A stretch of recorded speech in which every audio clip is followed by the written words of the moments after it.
Ρε Χριστό, έψαξε το κινητό της κοπέλας μου γιατί δεν ξέρω, μου είχαν μπει ψήλοι στα αυτιά και είδα ότι μιλάει με κάποιον άλλο. Δεν υπάρχει καμιά, ξέρεις, σοβαρή επικοινωνία, αλλά μιλάνε. Και μιλάνε εδώ και κάποιο καιρό. Εδώ και καιρό? Δεν ξέρω τι να κάνω. Έχετε σχέση εδώ και καιρό, εδώ και πολύ καιρό, εδώ και λίγο καιρό. Και ξαφνικά αρχίζεις και συνειδητοποιείς ότι η σύντροφός σου ή ο σύντροφός σου μιλάει με μηνύματα με ένα τρίτο πρόσωπο.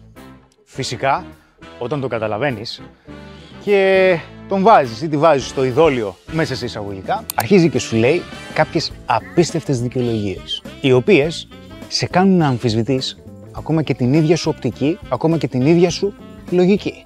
Ποιες είναι αυτές οι δικαιολογίες?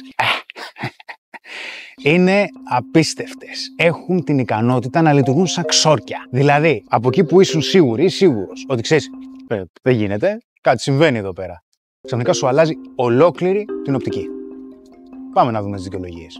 Κάποιες από τις κορυφαίες δικαιολογίες. Ήταν φιλικό. Δεν ανταλλάξαμε τίποτα ερωτικό. Φυσικά αυτά τα πράγματα σπάνια συμβαίνουν όλα μαζί, έτσι. Αλλά τέλος πάντων να στα πούμε γιατί τα έχω ακούσει όλα στις συνεδρίες που έχω με ανθρώπους. Το άλλο ποιο είναι? Δεν μιλάγαμε πάρα πολύ καιρό. Ξέρεις, δεν συναντηθήκαμε ποτέ ή δεν προτείναμε ποτέ ο ένας τον άλλον να συναντηθούμε. Όλα αυτά είναι καλά.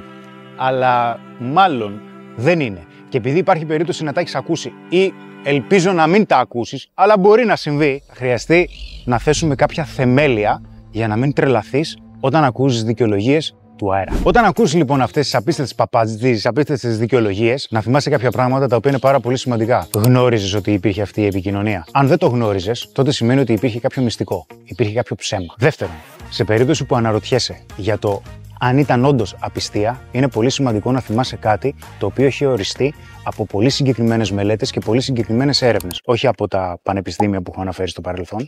Ποιο είναι αυτό?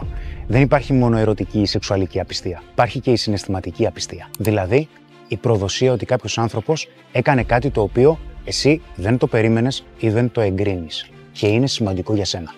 Οπότε λοιπόν, το ήξερες? Αν δεν το ήξερες, υπάρχει πρόβλημα. Νούμερο 2. Τι είδους επικοινωνία ήταν αυτή? Ξέρεις σε πόσες περιπτώσεις ανθρώπων που έχω αναλάβει, σε επικοινωνίες που έχουν κάποιες είναι διαγραμμένες και σου λέει, ξέρεις τι, όχι εντάξει, μιλούσαμε φιλικά. Τότε γιατί τα έχεις διαγράψει?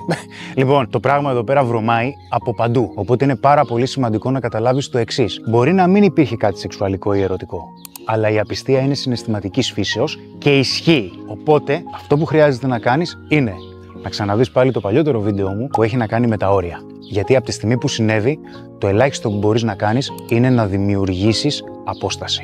Δηλαδή, να μειώσεις την πρόσβαση. Από τη στιγμή που υπάρχει τέτοιου είδους προδοσίας, τότε η εμπιστοσύνη είναι σε ρήξη, είναι σε γκρεμό βασικά. Οπότε, για να μπορέσεις να το διαχειριστείς και να μπορείς να πάρεις πιο ψύχραιμα κάποιες αποφάσεις, χρειάζεται να κρατήσεις αποστάσεις.